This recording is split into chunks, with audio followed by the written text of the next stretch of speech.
Morning students, कैसे हैं आप लोग। उम्मीद करता हूँ सब अच्छे से होंगे। आज अपन जो चैप्टर ले रहे थे अपना 15 प्रोबेबिलिटी प्रायिकता, उसमें दो चीजें अपन पढ़ चुके थे। एक तो इसका फॉर्मूला और दूसरा 2 टाइप्स के मैंने इवेंट बताए थे, 2 तरह की घटनाएं बताई थी, श्योर इवेंट और इम्पॉसिबल इवेंट, है ना। एक तो था निश्चित घटना और दूसरा असंभव घटना। जो निश्चित घटना होती है श्योर इवेंट, इसकी प्रोबेबिलिटी 1 बताई थी और इम्पॉसिबल इवेंट असंभव घटना की प्रायिकता 0 बताई थी। आज अपना जो नेक्स्ट टॉपिक है अपन ले रहे हैं ई नॉट, मतलब ई नहीं, मतलब वो घटना नहीं होनी चाहिए, वो इवेंट नहीं होना चाहिए, उसके बारे में आज अपन डिस्कस करने वाले हैं। जो ई नॉट है, ई नहीं है, इसको अपन लिखते हैं पी और ई के ऊपर क्या लग जाता है, बार लग जाता है। पी और ई के ऊपर क्या लग जाता है, बार लग जाता है ना। इसका मतलब वो इवेंट नहीं होना चाहिए। पी ई का मतलब होता है कोई भी इवेंट होना, और इसके ऊपर बार लग गई ई के ऊपर, इसका मतलब वो इवेंट नहीं होना, वो घटना नहीं होनी चाहिए। इसके लिए एग्जांपल लेते हैं ताकि आपको अच्छे से समझ में आ जाएगा। यहाँ मैंने एक एग्जांपल लिया है, रेड बॉल मतलब लाल गेंद लिए और व्हाइट बॉल सफेद गेंद लिए। वो ये हो रही 4, वो हो रही 5। एक बॉक्स के अंदर डाली हुई है, इनमें से एक गेंद मेरे को रैंडमली चूज करनी है, एक गेंद मेरे को उस बॉक्स में से निकालनी है ना। तो अब कौन सी बॉल निकलेगी उसके बारे में अपने को प्रायिकता ज्ञात करनी। कौन कौन सी प्रायिकताएं ज्ञात करनी है वो मैं बताना चाहूंगा आपको। पहले आपको फाइंड करना है, ज्ञात करना है, किसकी प्रायिकता बतानी है, रेड बॉल की मतलब लाल गेंद की, और दूसरा बताना है लाल, इसके ऊपर मैंने लगा दी बार, मतलब वो लाल गेंद नहीं आनी चाहिए, रेड बॉल नहीं होनी चाहिए। इन दोनों की प्रोबेबिलिटी आपको फाइंड करनी है, इन दोनों के बारे में आपको बताना है। चलिए तो अपन शुरू करते हैं। पहले रेड बॉल की, पिछले टॉपिक में बता चुका कैसे निकालेंगे। इसका फॉर्मूला क्या होता है, अनुकूल स्थिति बटा कुल परिणाम, है ना, favourable outcomes upon total result. तो रेड के लिए फेवरेबल कंडीशन कौन सी हो गई, 4, और टोटल रिजल्ट कितने हो गए, टोटल इन दोनों को अपन प्लस कर लेंगे, कितने हो जाएंगे, 4 + 5 कितने हो गए, 9। तो रेड बॉल आने की जो प्रोबेबिलिटी है, लाल गेंद आने की जो प्रायिकता है, वो कितनी हो गई अपने पास, 4/9। और दूसरा है रेड नॉट, मतलब थोड़ा समझना बच्चों इस चीज को, अच्छा टॉपिक है। मतलब बॉल तो निकालनी है ना, उस बॉक्स में से, उस बैग में से आपको एक बॉल निकालनी है। अब कैसी होनी चाहिए, वो बॉल लाल नहीं होनी चाहिए। तो आपको बच्चों ध्यान में होना चाहिए, यहाँ पर अपने पास 2 टाइप्स की बॉल है, रेड और दूसरी व्हाइट, है ना। एक लाल गेंद है और दूसरी सफेद गेंद है। अब लाल नहीं होगी तो 100% वो बॉल कैसी निकलेगी, व्हाइट बॉल निकलेगी, है ना, सफेद गेंद आएगी। तो अपने को इनडायरेक्ट में लाल नहीं की प्रायिकता, इसका मतलब किसकी प्रायिकता ज्ञात करनी है, सफेद बॉल की। इसके लिए भी वही फॉर्मूला लग जाएगा, अनुकूल स्थिति बटा कुल परिणाम, अनुकूल स्थिति बटा कुल परिणाम, है ना, favourable outcomes upon total result. तो लाल नहीं होनी चाहिए, तो मैं बता चुका हूं, रेड नॉट मतलब रेड बॉल नहीं होनी चाहिए। तो रेड नहीं होगी तो कौन सी होगी बॉल, व्हाइट होगी, क्योंकि बॉल तो निकालनी है ना, उसमें से एक बॉल तो रैंडमली चूज करनी है। तो कौन सी बॉल चूज करेंगे अपन, रेड नहीं होगी तो कौन सी होगी, व्हाइट वाली होगी। इसके लिए फेवरेबल कंडीशन कौन सी हो जाएगी, रेड नॉट के लिए, लाल नहीं के लिए ये व्हाइट वाली, कितनी हो जाएगी, 5। और टोटल रिजल्ट आपको पता है 5 और 4 कितना हो गया, 9 हो गया, 4/9 और ये हो गया 5/9। तो एक बात आपको यहाँ से समझनी है, एक तो था रेड और दूसरा था रेड नॉट, लाल और लाल नहीं आने की प्रायिकता। जब इन दोनों को प्लस करता हूँ, इसकी प्रोबेबिलिटी हो रही 4/9, इसकी प्रोबेबिलिटी हो रही 5/9। जब दोनों को प्लस करूंगा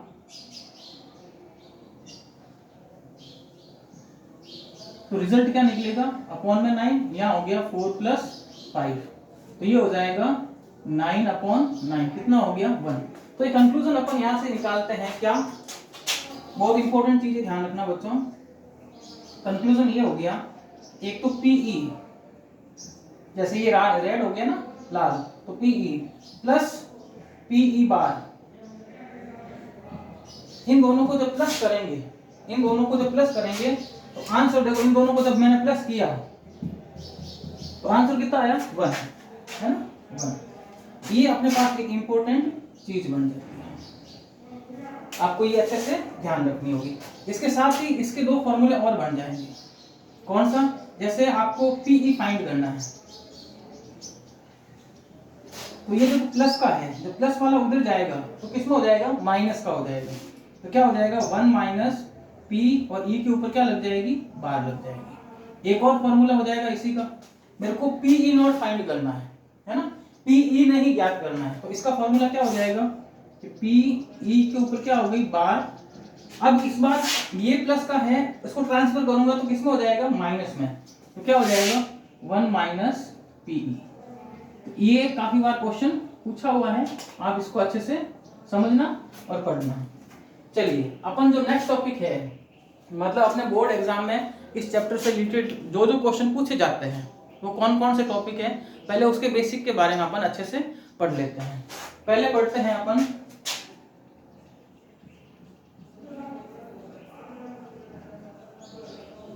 बेसिस ऑन नंबर, मतलब संख्याओं पर आधारित।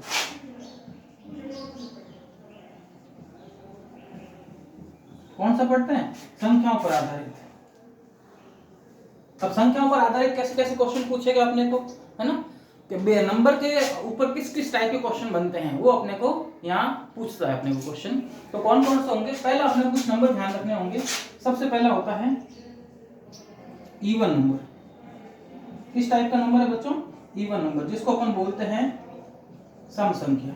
अब ये मेरे को बताने की जरूरत नहीं है कि इवन नंबर कौन से होते हैं, आपको सब अच्छे से ध्यान में है, फिर भी एक बार देख लीजिएगा। इवन नंबर कौन से होते हैं? जिसकी लास्ट डिजिट क्या होती है? 2, 4, 6, 8, इस टाइप से ये नंबर चलते रहते हैं। मतलब किसी भी नंबर की लास्ट डिजिट 0, 2, 4, 6, 8 होता है, वो हमेशा इवन नंबर होगा। वो कैसी संख्या होगी? सम संख्या, जिसका अंतिम अंक 0, 2, 4, 6 या फिर 8 हो, वो सारे कैसे नंबर होते हैं? तो इवन नंबर। तो समझ में आ गया होगा इवन नंबर कौन से होते हैं। उसके बाद बात करते हैं हम किसकी? ऑड नंबर की। विषम संख्या। विषम संख्या कौन सी?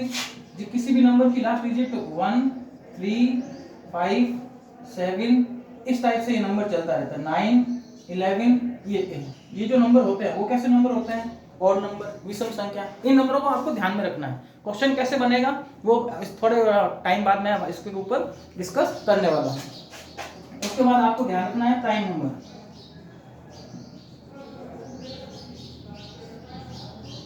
अभाज्य संख्या।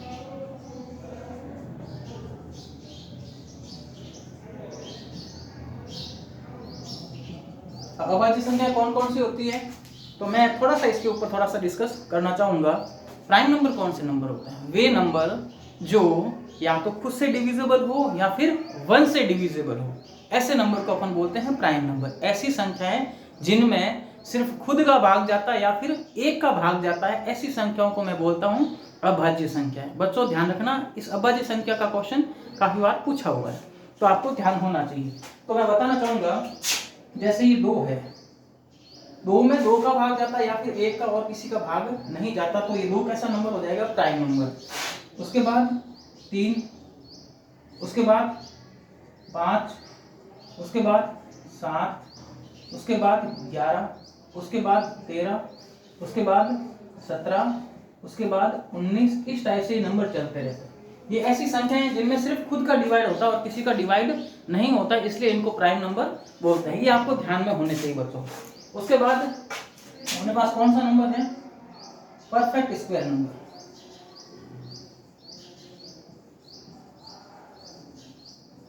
परफेक्ट स्क्वायर नंबर मतलब पूर्ण वर्ग संख्या है। पूर्ण वर्ग संख्या। अब ये पूर्ण वर्ग संख्या कौन सी होती है? वे नंबर जो किसी नंबर का स्क्वायर हो। सीधी सी बात है, वे नंबर जो किसी भी नंबर का स्क्वायर हो, सारे कैसे नंबर होंगे? परफेक्ट स्क्वायर नंबर, है ना। पूर्ण वर्ग संख्याएं जो किसी नंबर का वर्ग हो, उनको अपन बोलते हैं पूर्ण वर्ग संख्याएं। जैसे 1 का स्क्वायर कितना होता है? 1, 2 का स्क्वायर कितना होता है? 4, 3 का स्क्वायर कितना होता है?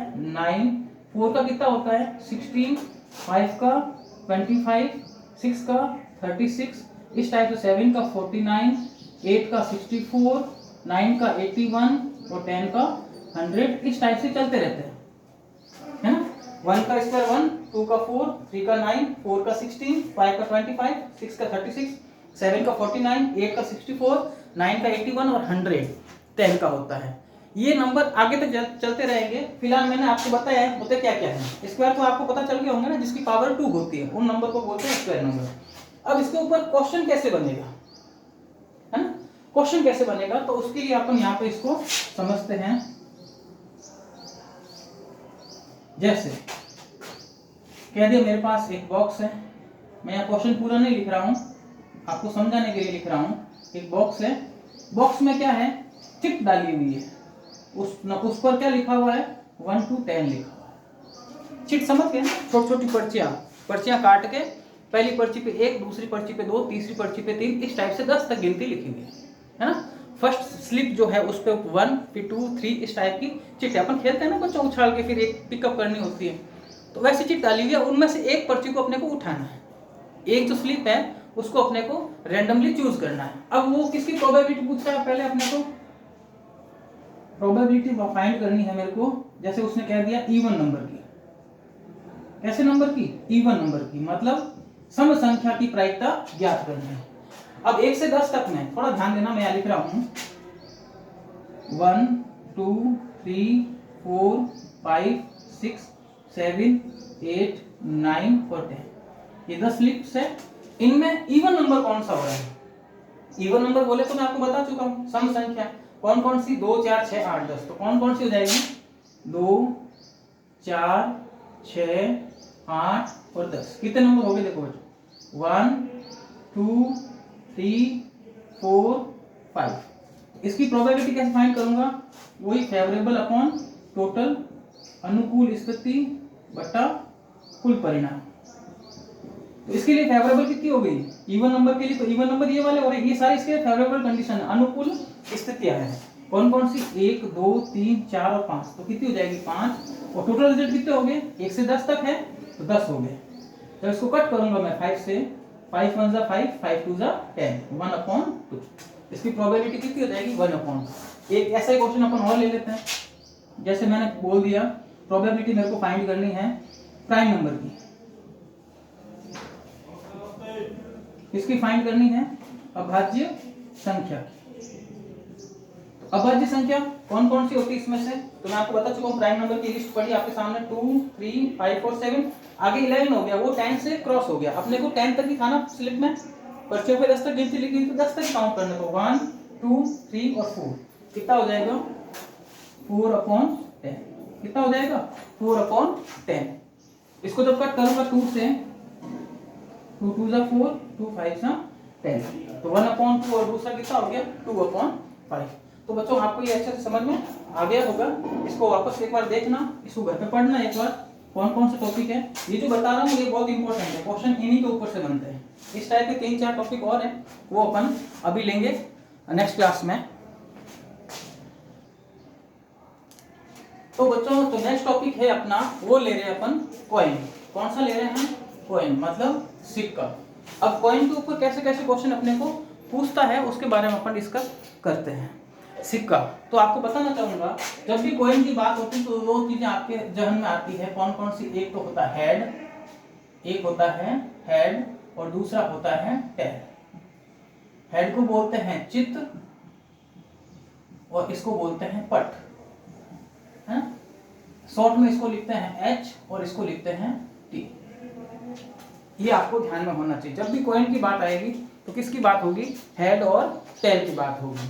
अब आपके जो सिलेबस में है वो कितनी बार सिक्के को उछालना, 1 बार 2 बार या 3 बार, मैक्सिमम आपको 3 टाइम्स किसी भी कॉइन को टॉस करना है ना। सिक्के को टॉस के लिए यूज किया जाता है बिकॉज ऑफ किसी भी जो भी कोई गेम होता है, जैसे फुटबॉल हो गया, क्रिकेट हो गया, जिनमें 2 टीम्स होती है, उनमें टॉस के लिए हमेशा सिक्का ही उछाला जाता है। इसकी वजह क्या है कि टीम्स 2 है और अपने कॉइन के पास रिजल्ट भी 2 होते हैं, हेड और टेल, इसलिए 2 टीमें होगी तो सिक्के के पास रिजल्ट भी 2 है, इसलिए सिक्के को ही जस्टिफिकेशन किया गया है कि सिक्का ही टॉस के लिए बेटर रहता है। अपन बात करते हैं जब कॉइन को अपन वन टाइम थ्रो करते हैं, मतलब सिक्के को जब एक बार उछालेंगे, अपन उछालते हैं ना, तो कौन कौन सा रिजल्ट आता होगा, या तो हेड आता है या फिर क्या आता है, टेल आता है।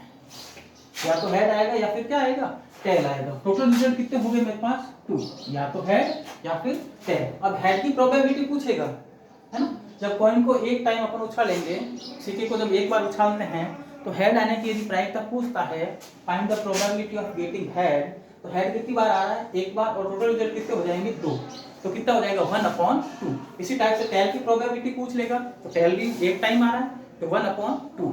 अब अपन सिक्के को 2 बार उछालते हैं, मतलब 2 सिक्कों को एक साथ में उछालना है। जब 2 सिक्कों को उछालेंगे, आपने सिक्के है ना कॉइन थ्रो किए हैं, वापस रिजल्ट आपने जब देखा नीचे गिरे जमीन पे, तो रिजल्ट जब देखा तो क्या हो सकता है कि दोनों पर हेड हो सकता है या फिर दोनों पर टेल हो सकता है, एक पर हेड दूसरे पर टेल, या फिर पहले पर टेल और दूसरे पर हेड हो सकता है। तो अपने को 4 रिजल्ट मिलते हैं। टोटल कितने रिजल्ट हो जाते हैं, 4। कौन कौन सा, या तो दोनों मेरे पास क्या होंगे, दोनों हेड हो सकते हैं, या फिर एक हेड दूसरे पर टेल हो सकता है, या फिर फर्स्ट पर टेल दूसरे पर हेड हो सकता है, या फिर दोनों ही क्या हो सकते हैं, टेल हो सकते हैं। ये 4 रिजल्ट मेरे को मिलते हैं।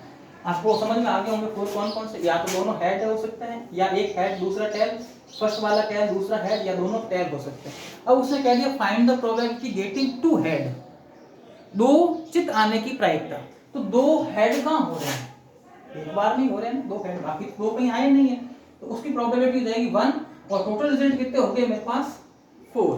कितना हो जाएगा 1/4। इसके टोटल रिजल्ट होते हैं 4। और क्या देता है कि 2 टेल आने की प्रोबेबिलिटी, 2 टेल आने की प्रायिकता, तो वो भी कितनी हो जाएगी, 2 टेल की 1/4। अब अपन बात करते हैं कॉइन को अपने को 3 बार उछालना है ना, 3 कॉइन को एक साथ में उछालना है। अब 3 कॉइन को जब अपन एक साथ में उछालेंगे तो कौन कौन से रिजल्ट हो सकते हैं, कि तीनों पर ही क्या आ जाए, हेड आ जाए, तीनों पर ही क्या आ जाए, टेल आ जाए, हो सकता है 2 हेड आए एक टेल आए, हो सकता है 2 टेल आए एक हेड आए, हो सकता है पहले हेड आया फिर टेल आया फिर हेड आया, या फिर हो सकता है पहले टेल फिर हेड फिर टेल आया। तो कौन कौन से रिजल्ट हैं, तो थोड़ा याद रखने में आपको ये दिक्कत होती होगी। इसके लिए थोड़ा सा एक बात ध्यान रखना, छोटी सी ट्रिक बता रहा हूँ, उसको थोड़ा समझना। कौन सी होती है कि 2 टाइम का रिजल्ट तो आप लिख सकते हो, 2 टाइम का रिजल्ट है, मैं इसको 2 बार लिखता हूँ। कौन कौन सा, head head, head tail, tail head और टेल टेल। ये जब सिक्के को 2 बार उछालते हैं तब का रिजल्ट मैंने यहाँ पे लिखा। एक बार इस रिजल्ट को और लिख लेना, कौन सा हो जाएगा, head head, head tail, tail head और टेल टेल। मैंने इस रिजल्ट को 2 बार लिख दिया। जब 3 बार आप कॉइन को थ्रो करोगे, उसमें जो जो रिजल्ट आने हैं उसके लिए छोटी सी ट्रिक बता रहा हूँ, ताकि आपको कोई गलती नहीं हो, क्योंकि इसमें रिपीटिशन का चांसेस रहता है कि एक नंबर अपन 2 बार लिख सकते हैं, तो वैसा गलती नहीं हो उसके लिए मैं बता रहा हूँ आपको। इस रिजल्ट को 2 बार लिखना है। जो फर्स्ट वाली रो है, पहली वाली लाइन है, इसके आगे सबके आगे क्या लगा देंगे अपन, हेड लगा देंगे, सबके आगे क्या लगा देंगे, हेड लगा देंगे। और दूसरी लाइन जो है उसके आगे सबके आगे क्या लगा देंगे, टेल लगा देंगे। क्या लगा देंगे, टेल।